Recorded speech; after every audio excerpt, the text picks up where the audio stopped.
जिस मेवाड़ ने महाराणा सांगा, महाराणा उदय सिंह, महाराणा प्रताप, महाराणा राज सिंह जैसे कठोर दंड विधान वाले शासक दिए थे, उसी मेवाड़ ने एक ऐसा शासक भी दिया जो इनसे ठीक विपरीत था। कहने को कहें तो एक दानी था, क्षमाशील था, मृदुभाषी था, इतिहास का ज्ञान रखने वाला था, विद्वानों का आश्रय जाना था, बलिष्ठ भी था। और सबसे बड़ी बात तो ये थी कि मेवाड़ पर वो सबसे लंबे समय तक शासन करने वाला शासक था। जी हाँ, सबसे लंबे समय तक शासन करने वाला था। लेकिन फिर भी उसे अपनी अच्छी बातों के अलावा जो कमियां थी उनका खामियाजा भुगतना पड़ा। उसकी कमियों में सबसे बड़ी कमी ये थी कि वो फिजूल खर्च करता था, वो उदार था, वो वचन का बड़ा कच्चा था। और कई बार ऐसी हालत होती थी कि ऐसा अपराधी जिसको मृत्यु दंड देना था वो भी बच निकलता था। और इसी कारण सरदारों में मनमानी बढ़ गई थी। और ये वो दौर था जब मराठों का आतंक मेवाड़ के अंदर लगातार बढ़ता जा रहा था। मराठों के अंदर जब जगत सिंह मेवाड़ के शासक थे तब मेवाड़ में उन्होंने प्रवेश किया था। लेकिन मेवाड़ के महाराणा भीम सिंह के समय सबसे ज्यादा तांडव उन्होंने मचाया था। जी हाँ, आज हम famous stories of the world में मेवाड़ के महाराणा भीम सिंह के जीवन काल की गाथा सुनेंगे, जिसने मेवाड़ के अंदर लगभग सबसे लंबे समय तक 50 साल तक शासन किया था। जी हाँ, 50 साल तक। ये हरि सिंह द्वितीय के बाद शासक बने।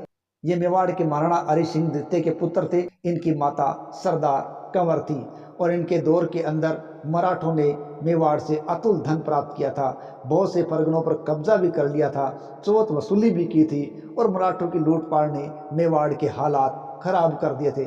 लेकिन मराठों के द्वारा राजपूतों के साथ की जा रही लूटमार ही अंत में मराठों के पतन का कारण बनी थी। तो आइए आज की घड़ी में इसी महाराणा भीम सिंह की गाथा देखते हैं। उदार प्रवृत्ति के मेवाड़ के महाराणा भीम सिंह का शासनकाल इसलिए भी सबसे लंबा रहा क्योंकि वो अल्प आयु के अंदर ही शासक बन गए थे, इसलिए इनका काल बहुत लंबा चला था। मेवाड़ के महाराणा भीम सिंह का जन्म 10 मई 1768 ईस्वी को हुआ था।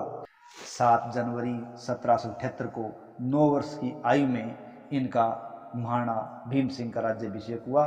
चूंकि 9 वर्ष की अल्प आयु थी इसलिए राज्यभार राजमाता ने अपने हाथों में ले लिया था। इस समय सामंत बागी थे जो पहले से हरि सिंह के समय से ही थे। तो 1782 में उनमें कुशल करने का प्रयास किया गया। देखिए, राज्याभिषेक के कुछ समय बाद बागी सामंतों का समझाइश शुरू हुई। सबसे पहले नकली रतन सिंह को, यानी नकली रतन सिंह जो कि मेवाड़ के अपने आप को महाराणा बता रहे थे, नकली प्रमुख बने बैठे थे, वो रतन सिंह है, उसके कई सहयोगी थे। तो सहयोगी में प्रमुख थे देवगढ़ के राघवदास चूड़ावत। इनको महाराणा के द्वारा समझाया गया और उदयपुर लाया गया। इससे रतन सिंह की स्थिति कमजोर हो गई जो कि नकली महाराणा बने बैठे थे। इसी प्रकार सलुम्बर के रावत भीम सिंह चूड़ावत की 4 बेटियों का महाराणा ने विवाह करवा दिया, 10 लाख रुपए खर्च कर दिए, जिसके कारण अनेक सामंत खुश होकर इनके पास आ गए। इसी प्रकार 1783 में कुछ इस प्रकार घटना घटित हुई कि सत्तावतों और चूड़ावतों में कलह हो गई। दरअसल सत्तावत और चूड़ावत दो मेवाड़ के ऐसे धड़े थे जो मेवाड़ के लिए मरने मारने को उतारू थे और अपने आप को मेवाड़ को बचाने के लिए आगे रखते थे। उनमें कलह शुरू हो चुकी थी। तो कुराबड़ के रावत थे अर्जुन सिंह चूड़ावत। उन्होंने महाराणा की आज्ञा से भिंडर के स्वामी मोहक्कम सिंह सत्तावत पर हमला कर दिया। क्योंकि वो नकली महाराणा रतन सिंह की तरफदारी करते थे, इसलिए महाराणा भिंडर के मोहक्कम सिंह सत्तावत से नाराज थे और उन्होंने अर्जुन सिंह चूड़ावत के द्वारा आक्रमण करवा दिया। जब इस बात का पता संग्राम सिंह को चला जो कि सत्तावत थे, तो संग्राम सिंह सत्तावत ने कुरावड़ पर हमला कर दिया और उन्होंने अर्जुन सिंह रावत वहाँ नहीं थे तो उन्होंने अर्जुन सिंह के पुत्र जालिम सिंह का कत्ल कर दिया। बात और भी बढ़ गई। इस समय महाराणा भीम सिंह ने 1783 के अंदर ईडर के राजा शिव सिंह की पुत्री अक्षय कंवर से विवाह किया था। ये विवाह तय हुआ 1783 में और मई 1784 को विवाह धूमधाम से संपन्न हो गया। इस प्रकार महाराणा का पहला विवाह ईडर के राजा शिव सिंह की पुत्री के साथ हुआ था। 1784 के घटनाक्रम में देखें तो अब चूड़ावतों का प्रभाव बढ़ने लगा था और चूड़ावतों के बढ़ते प्रभाव से राजमाता अप्रसन्न थी, जिसका कारण क्या था कि मेवाड़ का जो राजकोष है वो चुड़ावतों के नियंत्रण में आ गया था। महाराणा को और राजमाता को चुड़ावतों से ही धन मांगना पड़ता था और वो धन देने में अब आनाकानी करने लगे थे और महाराणा को भी धन के लिए दिक्कत आने लगी थी। राजमाता ने जब जन्मोत्सव मनाने के लिए धन मांगा तो चुड़ावतों ने राजकोष कम बता दिया या राजकोष खाली कहकर धन देने से मना कर दिया, जिसके कारण राजमाता को क्रोध आ गया। तो इस प्रकार चुड़ावतों का प्रभाव बढ़ता गया और राजमाता की अप्रसन्नता भी बढ़ती गई। राजमाता ने नाराज होकर क्या किया, सोमचंद गांधी नामक एक महाजन को मेवाड़ में प्रधान बनाया गया। सोमचंद गांधी जो महाजन था वो वाकई प्रधान बनने के योग्य व्यक्ति था। सोमचंद गांधी ने क्या किया, सत्तावतों का सहयोग प्राप्त किया। सत्तावतों का सहयोग प्राप्त करना जरूरी था ताकि चुड़ावतों के प्रभाव को कम किया जा सके और सत्तावतों का सहयोग प्राप्त करके राजमाता के लिए उन्होंने धन का इंतजाम कर दिया। धीरे धीरे सोमचंद गांधी है वो अच्छे व्यवहार के कारण प्रसिद्ध हो गया और उनका अच्छा व्यवहार देखकर अनेक सामंत सरदार जो अलग थे वो भी उनके सहयोगी बन गए। 1786 को सोमचंद गांधी के कहने पर महाराणा ने भिंडर के मुहक्कम सिंह सत्ता को मनाया और उनको ले आए। इस प्रकार ये गिला शिकवा दूर करवाया सोमचंद गांधी ने। जब सोमचंद गांधी के कहने पर मुहक्कम सिंह सत्तावत के साथ मेल मिलाप हो गया तो कोटा के झाला झालिम सिंह भी मान गए, क्योंकि वो मुहक्कम सिंह के साथ थे तो वो भी मान गए। 1786 में महाराणा भीम सिंह के भटियाणी रानी ने एक पुत्र को जन्म दिया। अपनी युवावस्था में भीम सिंह है वो बारठ सिवदान के साथ रहने लगे थे और उनके साथ रहे तो वो काफ़ी कुछ रियासतों का कामकाज सीख गए थे, क्योंकि सिवदान को रियासती कामकाज का बहुत अच्छा ज्ञान था और ये ज्ञान अब भीम सिंह को भी उनसे प्राप्त हो रहा था। ये साथ रहने का उन्हें बहुत बड़ा फायदा हुआ।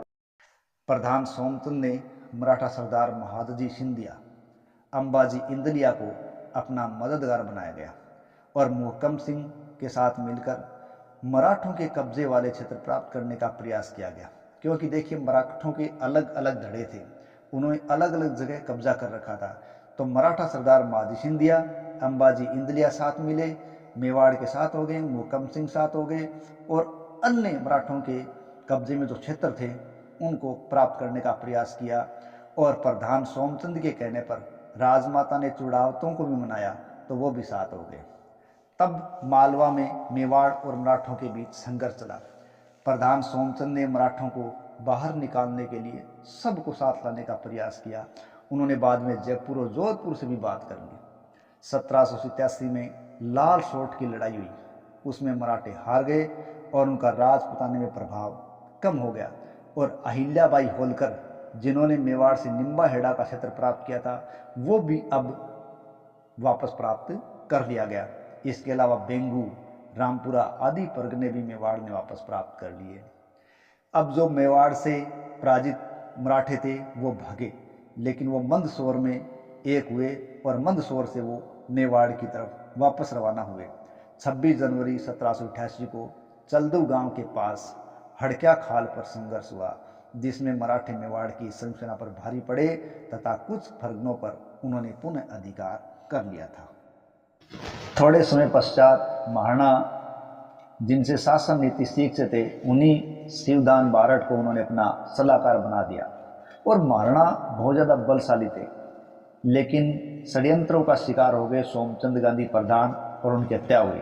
दरअसल हुआ क्या, देखिए प्रधान सोमचंद का अपने व्यवहार के कारण प्रभाव बढ़ता जा रहा था और इससे चुड़ावतों की बजाय अब सत्तावत है वो प्रभावशाली होते जा रहे थे, जिससे चुड़ावत है वो नाराज थे। तो 24 अक्टूबर 1789 को पुरावड़ के रावत अर्जुन सिंह और भदेसर के रावत सरदार सिंह उदयपुर के महलों में गए और बाईजी राज के भंडार के कमरे में प्रधान सोमचंद को बुलाया और उन पर जागीर छीनने का आरोप लगाया और दोनों ने दोनों तरफ से कटार घोंपकर सोमचंद की हत्या कर दी और महाराणा भीम सिंह उनको कोई भी दंड नहीं दे सके। तो चुड़ावतों के इस कार्य से नाराज सभी थे। दाह संस्कार भी पिछोला जेल की बड़ी पाल पर करवाया गया, जहां आज भी सोमचंद की छतरी बनी हुई है। महाराणा ने बात को ठंडा करने के लिए सोमचंद के भाई सतीदास को प्रधान बना दिया और उसके छोटे भाई शिवदास को उसका सहायक बना दिया। लेकिन ये क्या, ये दोनों तो प्रतिशोध की आग में जल रहे थे और प्रतिशोध लेने के लिए रावत अर्जुन सिंह को अकौला के पास इन्होंने हरा दिया। कुछ समय बाद चुड़ावतों ने भी प्रतिशोध लेने का प्रयास किया, जिससे मेवाड़ प्रतिशोध की आग में जलने लगा और जनता इस प्रतिशोध के कारण अन्यत्र जाने लगी। प्रतिशोध की इस आग में चुड़ावतों ने नए प्रधान बने सतीदास के छोटे भाई शिवदास जी की भी हत्या कर दी और 1790 में रावत अर्जुन सिंह चुड़ावत ने लाल सिंह सक्तावत और उसके 2 पोतों की भी हत्या कर दी। इस प्रकार चुड़ावतों और सक्तावतों की दुश्मनी और कलह बढ़ती जा रही थी। मेवाड़ अशांत हो रहा था, जनता दूसरी जगह जा जाकर बस रही थी। 1791 में महाराणा ने चुड़ावतों के खिलाफ कार्रवाई की, जिसमें महादजी सिंधिया, कोटा के झाला जालिम सिंह, भिंडर के रावत मुहक्कम सिंह सक्तावत प्रधान आदि साथ में थे। इस फौज ने चुड़ावतों से हमीरगढ़ का किला जीत लिया। सितंबर 1191 में महाराणा और महादजी सिंधिया नाहर मगरा में मिले। देखिए, नाहर मगरा महाराणा का शिकार गाह था, वहां पर मिले और चित्तौड़ पर हमला करने की योजना बनाई गई। पठानों ने भी इस समय वेतन न मिलने से उपद्रव कर दिया था, इसलिए झाला जालिम सिंह, जो कि बहुत ही राजनीतिज्ञ थे, उन्होंने इस उपद्रव को रोकने के लिए एक तनख्वाह चौकी तैयार की ताकि दोबारा उपद्रव न हो। अब महाराणा संघ सेना लेकर चित्तौड़गढ़ पर चलते हैं और वहां लगभग 2.5 महीने तक डेरा डाले रखते हैं। सलुम्बर के रावत भीम सिंह चुड़ावत चित्तौड़ महाराणा को सौंप देते हैं। यानी इस समय सलुम्बर के रावत भीम सिंह चुड़ावत है, वो चित्तौड़ पर होते हैं और वो चित्तौड़गढ़ का किला महाराणा को सौंप देते हैं और चुड़ावत महाराणा के साथ उदयपुर आ जाते हैं। महादजी सिंधिया अब पूना जाना चाहते हैं और पूना जाने से पहले मेवाड़ में व्यवस्था ठीक करने के लिए अंबाजी इंदलिया को अपना प्रतिनिधि मेवाड़ में नियुक्त करके जाते हैं। 6 दिसंबर 1792 को मेवाड़ की संयुक्त सेना कुंभल की तरफ रवाना होती है। कुंभलगढ़ की तरफ रवाना क्यों होती है? क्योंकि नकली रतन सिंह कुंभलगढ़ पर ही बैठा था। उधर जाते समय समीचा गांव में नकली रतन सिंह के सहयोगी जोगियों से उनका संघर्ष होता है और वो जोगियों को हरा कर आगे बढ़ते हैं और कुंभलगढ़ पर कब्जा करने में कामयाब हो जाते हैं और नकली महाराणा रतन सिंह को वहां से भागना पड़ता है। देखिए, अंबाजी इंदलिया है, वो हालांकि एक लुटेरा था, पर सिंधिया की संधि के कारण उसने मेवाड़ को काफ़ी फायदा पहुंचाया। 1794 में महाराणा ने ईडर के राजा शिव सिंह की दूसरी पुत्री गुलाब कंवर से शादी की और इस शादी से लौटते समय उन्होंने डूंगरपुर को घेरा और 3 लाख रुपए प्राप्त किए। क्यों? क्योंकि डूंगरपुर उस शादी में शामिल नहीं हुआ और यहाँ के शासक थे रावल फतेह सिंह। इसी समय अंबाजी ने महाराणा का साथ दिया तो बांसवाड़ा और देवलिया पर भी हमला किया गया और वहाँ से भी 3-3 लाख रुपए लिए गए। देखिए, मेवाड़ की हालत इस समय खराब थी, क्योंकि एक तो महाराणा की माता का देहांत हो गया, दूसरा महाराणा की बहन चंद्र कंवर बाई का विवाह जयपुर के कछवा शासक प्रताप सिंह से तय हो गया और साथ ही साथ बारिश से पिछोला झील का बांध टूट गया। इन सब कार्यों में महाराणा ने काफ़ी धन खर्च कर दिया था और साथ ही साथ 60 लाख रुपए इन अंबाजी को भी देने थे, तो ये समस्या आर्थिक रूप में खड़ी थी।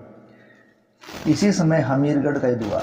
देखो, 1794 में जब महादजी सिंधिया का देहांत हो गया तो उनका भतीजा दौलत राव है, वो उनका उत्तराधिकारी बना। अब वो मेवाड़ को सहयोग देने के लिए तैयार नहीं था, इसलिए उसने अंबाजी को पूर्वी भारत में भेज दिया और यहाँ मेवाड़ का प्रबंध भार है वो गणेश पंत को सौंपा गया। लेकिन गणेश पंत ने क्या किया?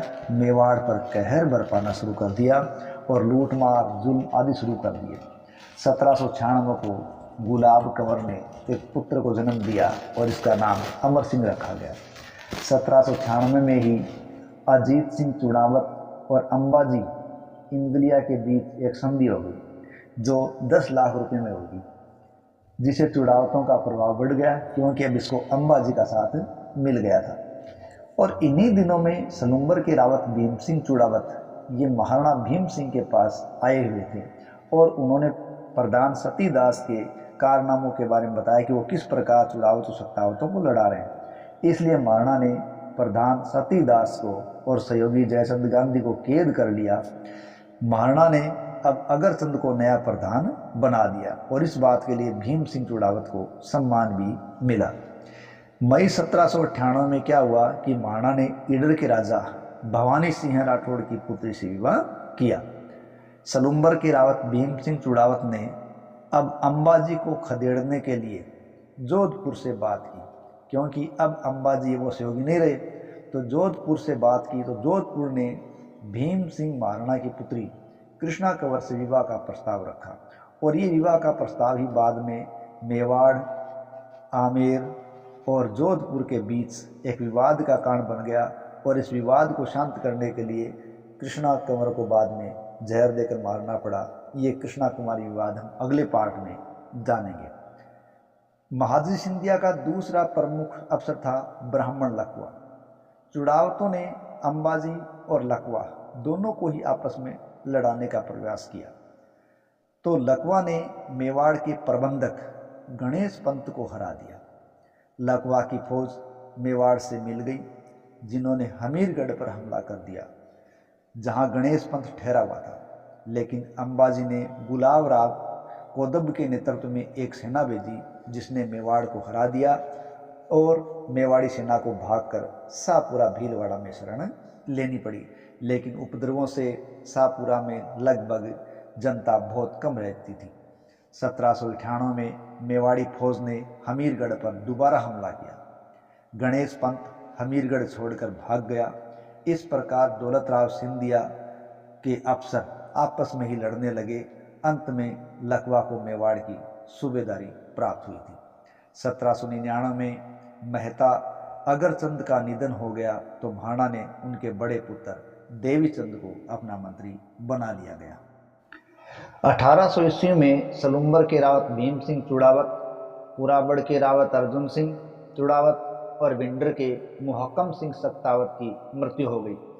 तो लकवा ने शाहपुरा में जहाजपुर का परगना जीत कर महाराणा को दिया और महाराणा ने ये प्रधानमंत्री देवीचंद को सौंप दिया। इसके बाद लकवा मेवाड़ से चला गया, लेकिन वो मेवाड़ में जसवंत राव को छोड़ गया। लेकिन जसवंत राव मेवाड़ में वो काम नहीं कर पाया जो लकवा आदि ने किया था। 1802 में सिंधिया की फौज जब मेवाड़ आई तो जसवंत राव होलकर वो नाथ द्वारा पहुंचा और वहाँ गोस्वामियों को लूटा।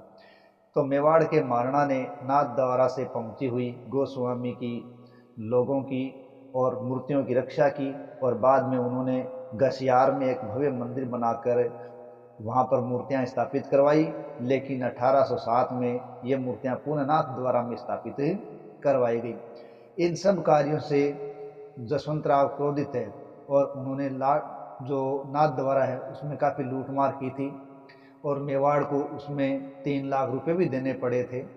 कुछ समय बाद सिंधिया के अफसर लकवा की मृत्यु हो गई। देखिए, प्रधान मेहता थे मोजीराम। देखिए, मोजीराम जो प्रधान थे उन्होंने महाराणा को सलाह दी कि यूरोपियन ढंग से शिक्षित सैनिक मेवाड़ी सेना में भर्ती करो ताकि उनका खर्चा मेवाड़ी सरदार उठाएं और मेवाड़ को इन सभी झंझटों से मुक्ति दिला सकें। इस मोजीराम की इस बात से सरदार नाराज हो गए, क्योंकि पैसा उनको देना पड़ रहा था, इसलिए वो नाराज हो गए। तो उन्होंने मोजीराम को प्रधान पद से हटवाया और सतीदास को पुनः प्रधान बनवाया, जो कि अब तक कोटा के जालिम सिंह के पास थे। उन्हीं दिनों जब लकवा की मृत्यु हो गई तो इस समय अंबाजी इंगलिया का भाई बालेराव, अंबाजी का भाई बालेराव सत्तावतों और सतीदास प्रधान से मिल गया। उसने महाराणा के पूर्व मंत्री देवीचंद चुड़ावत को कैद कर लिया। कोटा के जालिम सिंह हैं, वो भी सत्तावतों से आकर मिल गए। बालेराव ने महाराणा से मई 1802 में मोजीराम को सौंपने की मांग की थी, क्योंकि मोजीराम जो पूर्व प्रधान से उससे सरदार नाराज थे। महाराणा ने ऐसा करने से मना कर दिया तो मराठों की फौज उदयपुर के महलों की तरफ बढ़ गई। लेकिन मोजीराम खुद साहसी व्यक्ति था, उसने बालेराव, जालिमगिरी, गोसाई और गुलामों को कैद कर लिया। इनको चुड़ावतों ने ही कैद करवाने में भी अपनी भूमिका अदा की थी, लेकिन इसका पता महाराणा को नहीं चला। कोटा के जालिम सिंह जब इनको छुड़ाने के लिए मेवाड़ की तरफ बढ़े तो मेवाड़ से चुड़ावतों की फौज चली, जिसने मराठा फौज को हराकर गाडरमाला की तरफ भगा दिया। और इसके बाद तो प्रसिद्ध युद्ध हुआ जो चेजा घाटी का युद्ध कहलाया 1802 में। देखिए, मराठा सरदार बालेराव को कैद से छुड़ाने के लिए कोटा के झाला जालिम सिंह ने भिंडर और लावा के सख्तावतों को भी साथ लिया और चेजा घाटी की तरफ बढ़े। मेवाड़ की सेना ने 5 दिन संघर्ष किया और जालिम सिंह ने महाराणा से जब माफ़ी मांग ली तो महाराणा ने उसके कहने पर बालेराव को रिहा कर दिया और उसे जहाज पूछ का परगना भी दे दिया। लेकिन इस घटना के बाद झाला जालिम सिंह ने कभी भी मेवाड़ की खैर ख्वाही या खुशामद नहीं की। 1803 के समय में अंग्रेज़ों का प्रभाव भी लगातार बढ़ता जा रहा था, वो आगे बढ़ते जा रहे थे। जसवंत राव होलकर और दौलत राव सिंधिया जो आपस में शत्रु थे, अब अंग्रेज़ों के बढ़ते प्रभाव के कारण वो दोनों भी एक हो चुके थे और दोनों ने मेवाड़ पर कब्जा करने का प्रयास भी किया। सिंधिया का प्रमुख सहयोगी अंबाजी इंगलिया था, जो कि सिंधिया को हमेशा ये सलाह देता था कि मेवाड़ क्षेत्र को मराठों को आपस में बांट लेना चाहिए। इस बात से नाराज चुड़ावत और सत्तावत एक हो गए, क्योंकि वो कभी नहीं चाहते थे कि मेवाड़ इस प्रकार मराठों के हाथों में टुकड़े टुकड़े हो जाए। इसलिए चुड़ावत सत्तावत एक दूसरे से नाराज होते हुए भी अब वो एक हो गए और उन्होंने मेवाड़ को बचाने का प्रयास किया। उन्होंने जसवंत राव होलकर को महाराणा की हालत से रूबरू करवाया, यानी उन्होंने मिलकर जसवंत राव होलकर से बात की और मराठा जसवंत राव को बताया कि महाराणा की वर्तमान हालत क्या है, वो बहुत ज़्यादा परेशानी में है, मेवाड़ के हालात आर्थिक रूप से बहुत पंगु हो चुके हैं, राज परिवार की स्थितियां बेहद खराब है। तो इस प्रकार की बातें जब उन्होंने बताई तो जसवंत राव होलकर पिघल गए, क्योंकि चुड़ावत और सत्तावतों ने ऐसा मार्मिक वर्णन किया कि वो जसवंत राव कुछ नहीं कर सके और वहां से चले गए। कुछ समय बाद लॉर्ड लेक आया और लेक ने होलकर को हराकर भगा दिया। इस बात से सिंधिया बड़ा ही नाराज हुआ और उसने इसके लिए मेवाड़ से 16 लाख रुपए वसूले और तत्पश्चात हो गया था। लेकिन इन बातों से, इन कार्यों से मेवाड़ भी अब जान चुका था कि उसे मराठों से पीछा छुड़ाना है तो बारी शक्ति का उसे सहारा लेना ही पड़ेगा। बिना बारी शक्ति के वो मराठों से अपना पीछा नहीं छुड़ा सकता। ये मेवाड़ बखूबी अब जान चुका था। देखो, अब मराठों के साथ साथ पिंडारियों ने भी मेवाड़ को अपना टारगेट बना लिया। देखिए, अब पिंडारी है वो लुटेरे थे और लूट खसोट करते हुए मेवाड़ की तरफ भी आने लगे थे।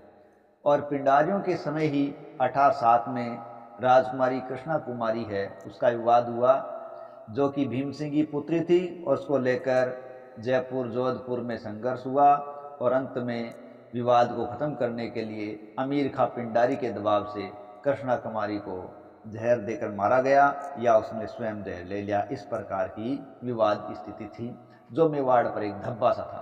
तो आइए मेवाड़ की गाथा में आगे बढ़ने से पहले कृष्णा कुमारी के विवाद के बारे में जानते हैं कि पूरा विवाद आखिर क्या था। देखिए, महाराणा भीम सिंह की पुत्री कृष्णा कुमारी का जन्म 10 मार्च 1794 को हुआ था और इनकी माता चावड़ी जी गुलाब कंवर थी।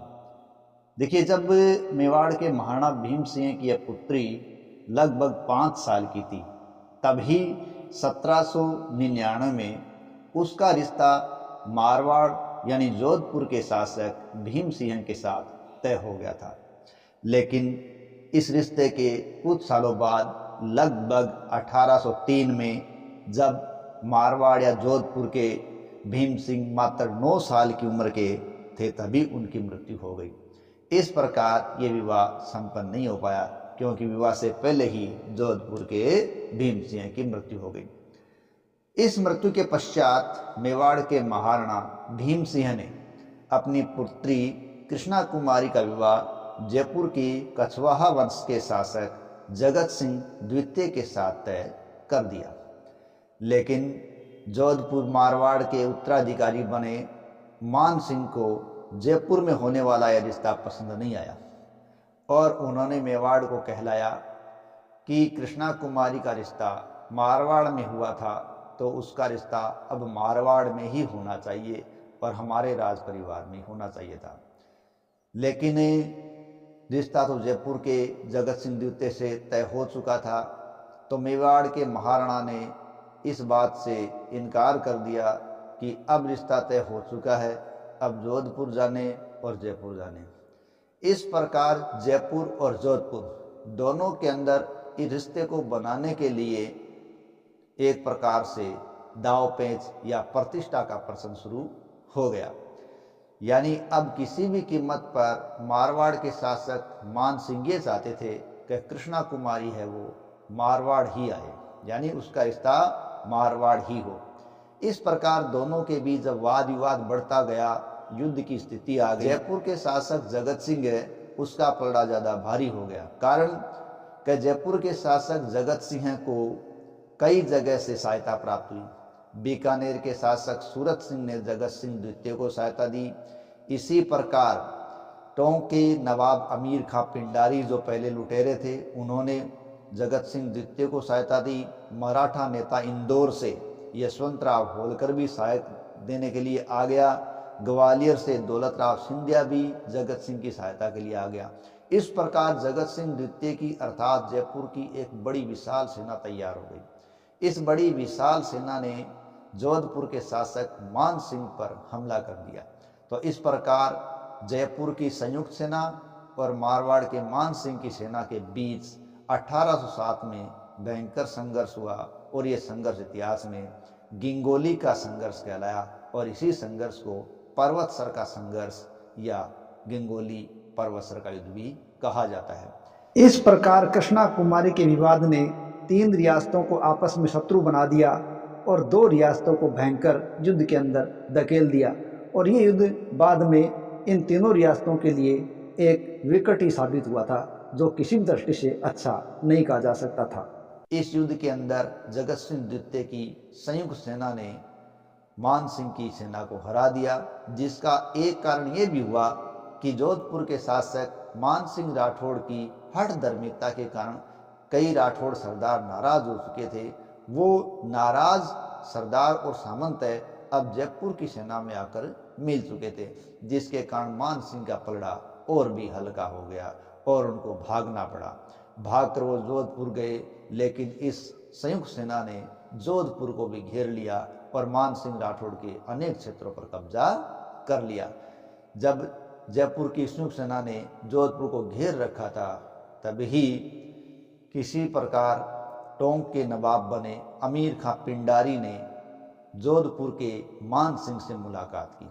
जब मान सिंह और अमीर खां की मुलाकात हुई तो जोधपुर के मान सिंह राठौड़ ने अमीर खां पिंडारी को अधिक धन देने का वादा किया और अधिक धन देकर उसको अमीर खां पिंडारी को मान सिंह ने अपनी ओर मिला लिया, जिसके कारण जगत सिंह को जोधपुर का घेरा उठाना पड़ा। इस प्रकार कुछ समय के लिए विवाद शांत हुआ, लेकिन अमीर खां पिंडारी ने मान सिंह को सलाह दी कि जयपुर और जोधपुर में अपनी प्रतिष्ठा के लिए ये विवाद बार बार होता रहेगा। इससे अच्छा है इस विवाद की जड़ को ही समाप्त कर दिया जाए, क्यों ना कृष्णा कुमारी को ही मरवा दिया जाए। मान सिंह को यह सलाह जब अमीर खां पिंडारी द्वारा दी गई तो मान सिंह ने यह कार्य अमीर खां पिंडारी को ही सौंप दिया। कहते हैं अब अमीर खां पिंडारी ने उदयपुर की तरफ हमला किया और वह लूट खसोट मचाई और उसके बाद उसने महाराणा के वकील यानी महाराणा भीम सिंह के वकील अजीत सिंह चूड़ावत से बातचीत की और उसके माध्यम से उसने महाराणा को कहलवाया।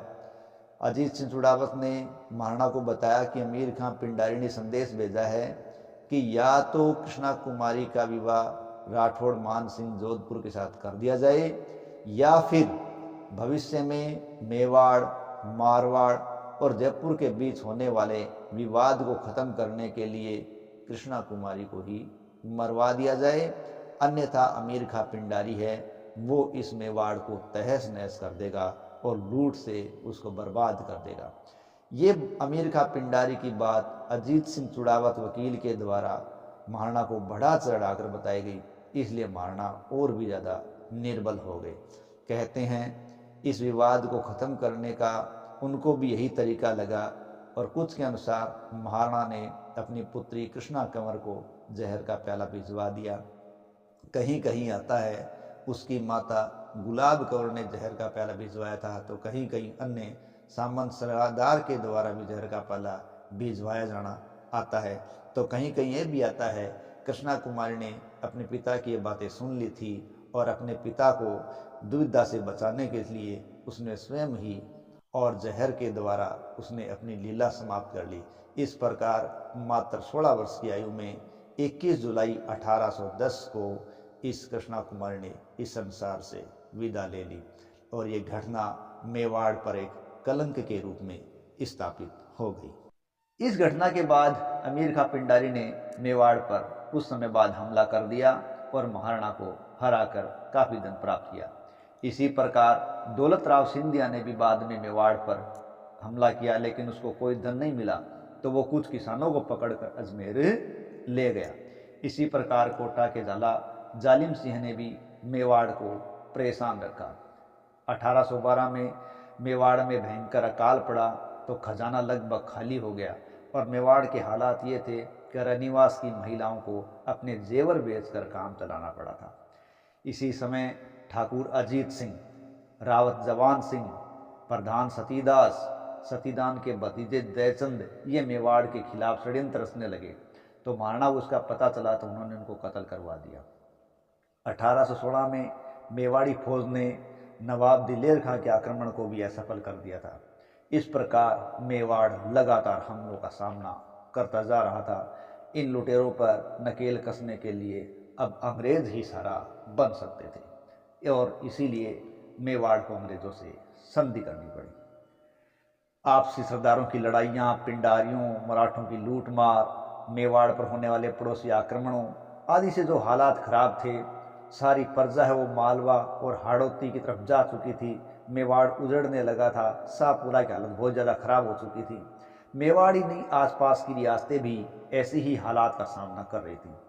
मेवाड़ के महाराणा को अब अपने खर्चे के लिए कोटा के झाला जालिम सिंह से भी धन उधार लेना पड़ा था और इसी प्रकार जबकि मराठों और पिंडारियों का तो अभी तक कुछ इलाज हुआ ही नहीं था, मेर और भीलों ने भी लूटमार शुरू कर दी थी और मेर लोग हैं वो मुसाफिरों को लूटने लगे। कई बार तो महाराणा को धन के बदले किसी रिश्तेदार को गिरवी भी रखना पड़ता था, ऐसी हालात आ गई थी। ऐसी स्थिति में मेवाड़ हार चुका था और अंत में उसने 13 जनवरी 1818 को अंग्रेज गवर्नर जनरल हेस्टिंग्स से संधि कर ली और इस प्रकार मेवाड़ अंग्रेज संधि जनवरी 1818 में हो गई और इसी संधि ने बाद में मेवाड़ में शांति स्थापित की थी। हमले, झगड़े, लूट सब बंद हो गई थी। दरअसल जनवरी में जो संधि हुई 1818 में, उसी संधि के तहत फरवरी 1818 में कर्नल जेम्स टोड है वो मेवाड़ आकर रहने लगे और जिन्होंने मेवाड़ में काफ़ी सुधार भी किया, मेवाड़ वालों ने उनका काफ़ी सम्मान भी किया। और उस समय कर्नल टोड ने महाराणा ने पूछा कि महाराणा जी, जिस किसी को आपको सज़ा देनी है उस विरोधी का नाम बताओ, हम उसको सजा देंगे। लेकिन महाराणा ने किसी का नाम नहीं बताया तो जो विरोधी सामंत सरदार थे वो सारे शर्मिंदा भी हुए थे। 1818 में कर्नल जेम्स टोड ने मेवाड़ को छोड़कर गए लोगों को वापस बुलाने का काम शुरू किया और धीरे धीरे उसने व्यापारियों को भी बुलाया और व्यापारियों को कर मुक्त रख दिया। इससे शाहपुरा भीलवाड़ा के क्षेत्र पुनः आबाद होने लगे और इसी वर्ष मेवाड़ को एक बड़ा आघात लग गया कि महाराणा के पुत्र कुंवर अमर सिंह का निधन हो गया, जो मेवाड़ के लिए एक बड़ी चोट थी। 1818 के अंतिम समय में महाराणा ने अपनी पुत्री अजब कमर का विवाह बीकानेर के महाराजा सूरत सिंह राठौड़ के बड़े पुत्र कुंवर रतन सिंह के साथ तय किया। इसी प्रकार अपनी पुत्री रूप कंवर का विवाह जैसलमेर के रावल गज सिंह भाटी के साथ तय किया और अपनी पोत्री कीकाबाई का विवाह है वो किशनगढ़ के महाराज कल्याण सिंह के पुत्र कुंवर मुहक्कम सिंह के साथ तय किया। लेकिन कुछ दिक्कतों के कारण ये विवाह है वो 1818 में संपन्न होकर 3 जुलाई 1820 को ये 3 विवाह संपन्न हुए थे। 1818 में कर्नल टोड ने मेवाड़ में प्रजा को पुनः बसाने में कामयाबी प्राप्त कर ली। मनमानी करके जिन परगरों पर सामंतों ने कब्जा कर रखा था उन सामंतों को काबू करने के लिए कर्नल जेम्स टोड ने एक कोलनामा तैयार किया और उन पर सामंतों को हस्ताक्षर करने के लिए कहा, जिस पर बेंगू के रावत ने सबसे पहले हस्ताक्षर किए। कईयों ने ना नुकर की, लेकिन अंततः सबको साइन करने पड़े और सबसे लास्ट में कौलनामे पर हस्ताक्षर करने वाले थे सत्तावत। अब ये कौलनामा क्या था?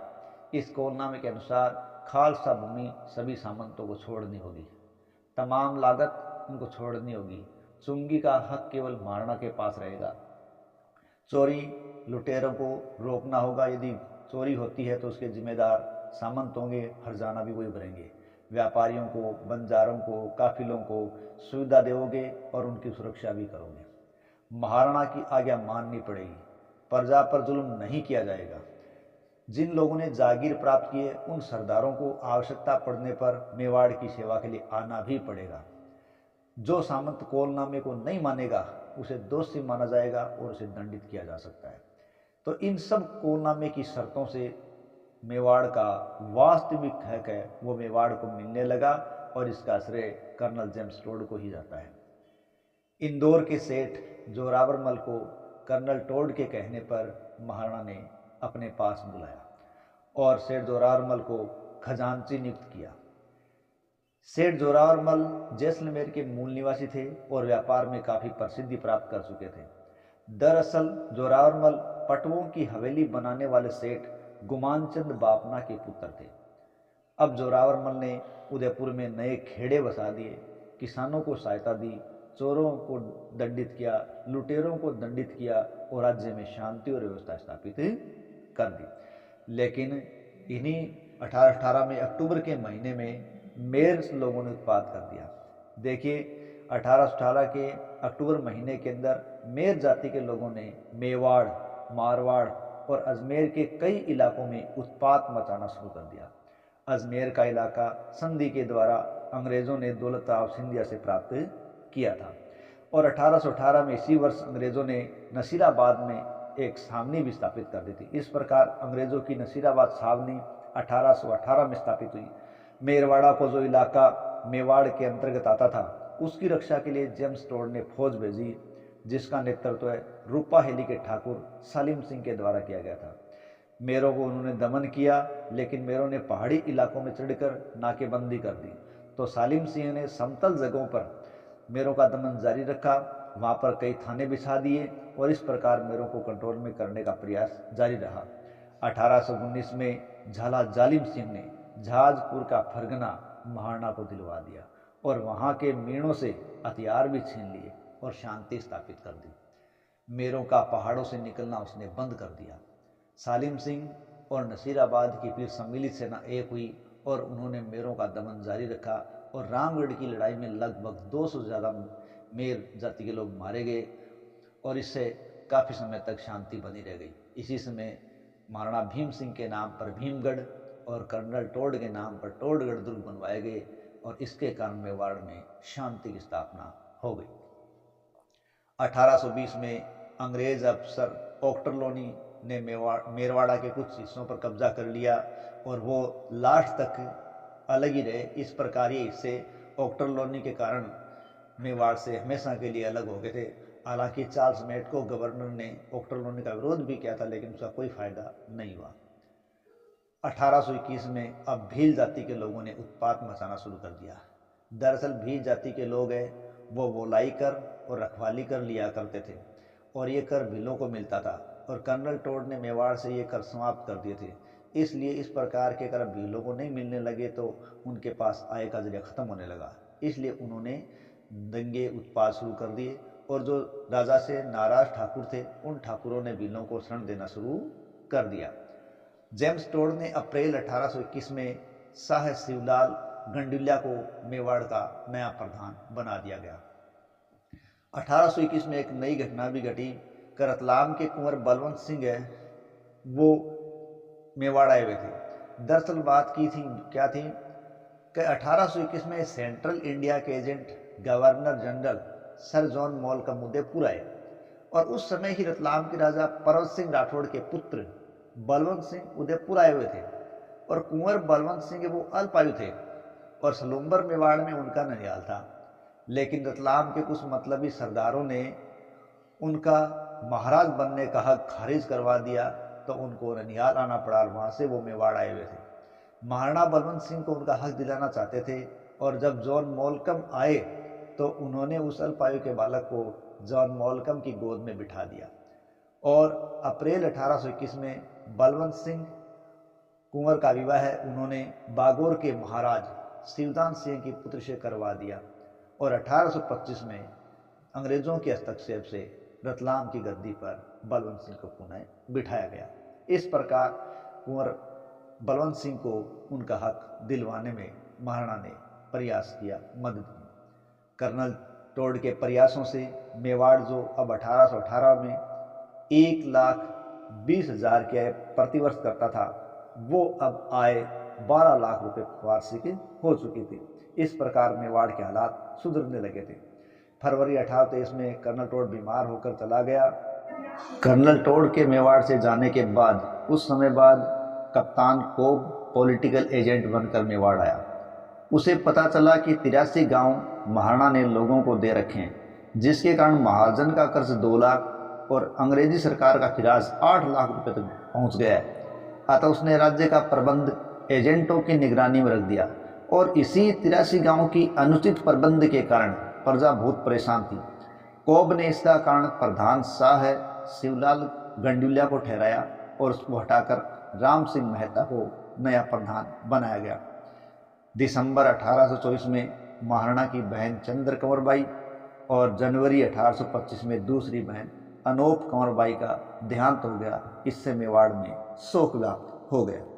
1826 दिसंबर में चार्ल्स मेटकॉफ उदयपुर आए और महाराणा भीम सिंह ने चार्ल्स मेटकॉफ से प्रार्थना की कि सालाना खिराज की जो रकम है वो तय कर दी जाए और चढ़ा हुआ जो खिराज है उसमें रियायत दी जाए और राज्य का प्रबंध है वो मुझे सौंपा जाए। बोमट प्रदेश मुझे दे दिया जाए। मेवाड़ के क्षेत्र जो दूसरे राज्यों के अधिकार क्षेत्र में चले गए हैं वो मुझको लौटाए जाएं। मेरवाड़ा मुझको वापस दिलाया जाए और रेजिडेंट के यहाँ मेरी ओर से एक एजेंट रहे। ये मांग चार्ल्स मेटकॉफ के सामने महाराणा ने रखी। महाराणा की इच्छा अनुसार ये तय हुआ कि सालाना खिराज है वो 3 लाख रुपए तय कर दिया गया है और चढ़ा हुआ जो खिराज है यानी लगभग अंग्रेज 10 लाख मांग रहे थे तो वो चढ़ चुका था। तो वो चढ़ा हुआ खिराज प्रति वर्ष 50,000 रुपये किस्त के रूप में चुकाया जाना तय किया गया। मेवाड़ के शासन प्रबंध में अब पॉलिटिकल एजेंट का हाथ नहीं रहेगा और महाराणा की तरफ से रेजिडेंट के पास एक वकील रहेगा। ये बातें तय कर दी गई, जिससे क्या हुआ, महाराणा के हाथ में काफ़ी कुछ आ गया था क्योंकि जो चाहते थे वैसा हो रहा था।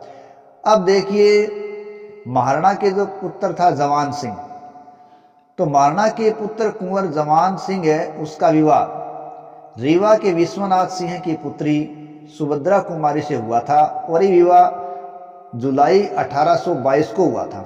कब हुआ था? जुलाई 1822 को। और अब अक्टूबर 1827 को महाराणा भीम सिंह के पुत्र कुंवर जवान सिंह के पुत्र का जन्म हुआ और इसकी खुशी में काफ़ी रुपए खर्च किए गए। लेकिन 16 अक्टूबर 1827 को जन्मे इस बच्चे ने 16 मार्च 1828 को अंतिम सांस ली। अचानक ही उनका देहांत हो गया। इस प्रकार मेवाड़ में जो सारी खुशी थी वो गम में बदल गई। इस घटना से महाराणा को बड़ा सदमा लगा और लोगों के कहने से महाराणा ने 3 दिन तक गणगौर की सवारियां निकाली। एक के बाद एक 2 सवारी और करने के लिए जब कुंवर जवान सिंह ने कहा तो महाराणा ने कहा मैंने इतना भी लोगों के कहने पर किया है, बाकी मेरी हालत इतना करने की भी नहीं है, मेरा बदन बहुत खराब है। 25 मार्च 1828 को महाराणा भीम सिंह बेहोश हो गए। 2-3 दिन बाद उनको होश आया लेकिन फिर बेहोश हो गए और इस प्रकार 30 मार्च 1828 को महाराणा भीम सिंह का देहांत हो गया और 31 मार्च 1828 को पूर्णिमा के दिन उनका दाह संस्कार किया गया।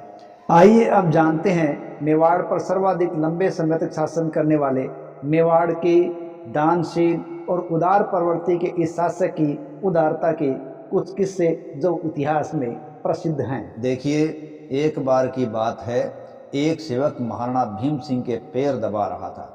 सेवक ने महाराणा के पैर में अंगूठे से सोने का छल्ला निकालना चाहा, पर मध्य में अटक जाने से वो निकाल नहीं सका।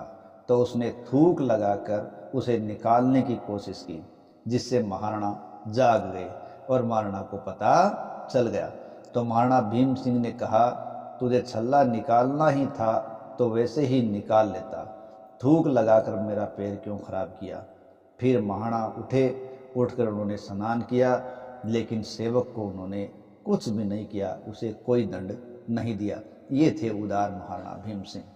इसी प्रकार महाराणा भीम सिंह की उदारता के बारे में एक और किस्सा प्रसिद्ध है कि जब राज्य की आर्थिक हालात बहुत खराब थी, तब एक व्यक्ति अपनी कन्या के विवाह के लिए महाराणा से कुछ रुपए लेने के लिए आया।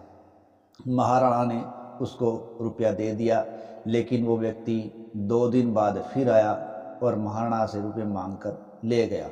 महाराणा उसकी शक्ल से जान चुके थे कि ये वही व्यक्ति है, लेकिन फिर भी वो कुछ नहीं बोले, और वो ये भी जान चुके थे कि ये व्यक्ति झूठ बोल रहा है। वो व्यक्ति तीसरी बार फिर आया और महाराणा ने उसे तीसरी बार भी पैसा दे दिया। अब अगली बार जब वह व्यक्ति आया तो उसने वो लिया गया सारा रुपया महाराणा के चरणों में रख दिया और कहा, महाराज, मैं अन्नदाता को जांच रहा था, क्योंकि राज्य की बहुत ही शोचनीय हालत है और इस स्थिति में भी आप बहुत ही उदार हैं। इसलिए महाराणा ने उसकी बात सुनी और वो सारा रुपया वापस उसी को दे दिया। इसी प्रकार उदारता की एक और कथा प्रचलित है, चारण से किस प्रकार नाराजगी और राजीनामा। देखो, एक बार कुछ चारण महाराणा भीम सिंह की प्रशंसा में कुछ पद्य लिख कर लाए और उन्होंने वो पद्य महाराणा भीम सिंह को सुनाए और उनको इनाम मिला। केवल एक चारण ऐसा था जिसको कोई भी इनाम नहीं मिला। तो दूसरे चारण उसको चिढ़ाने लगे और उनको कहा कि तुम्हें कुछ नहीं मिला। तब उसने कहा, तुम सब ने तो महाराणा की प्रशंसा करके इनाम प्राप्त किया है, देखना मैं महाराणा की निंदा करके इनाम प्राप्त करूंगा। तो इसी रूप में एक दिन महाराणा की सवारी है, वो निकल रही थी, तो वह चारण रास्ते में खड़ा हो गया और जोर जोर से बोला, भीमा थू बाटो है मोटा मगरा माइलो, भीमा थू बाटो है मोटा मगरा माइलो। अर्थात हे भीम सिंह, तू किसी बड़े पर्वत का एक पत्थर है। महाराणा के चौबदार और छड़ीदार उसको दंड देने के लिए आगे बढ़े, तो महाराणा ने उनको रोक दिया और उस चारण को पास बुलाया और उससे बात पूछी। उसने सारी बात बता दी। सारी बात जब महाराणा को मालूम हुई तो उसने उसको अधिक धन दिया। तब उस चारण ने अपनी बात को इस प्रकार पूरा किया, भीमा थू बाठो मोटा मगरा माइलो, भीमा थू बाठो मोटा मगरा माइलो, कर राखूं काठो शंकर जो सेवा करूं। अर्थात ए भीम सिंह, तू किसी बड़े पर्वत का ऐसा पत्थर है जिसे यत्न से रखकर मैं महादेव की भांति तेरी सेवा करूं। और ये सुनकर महाराणा बहुत प्रसन्न हुए और उसे दुगुना इनाम दिया।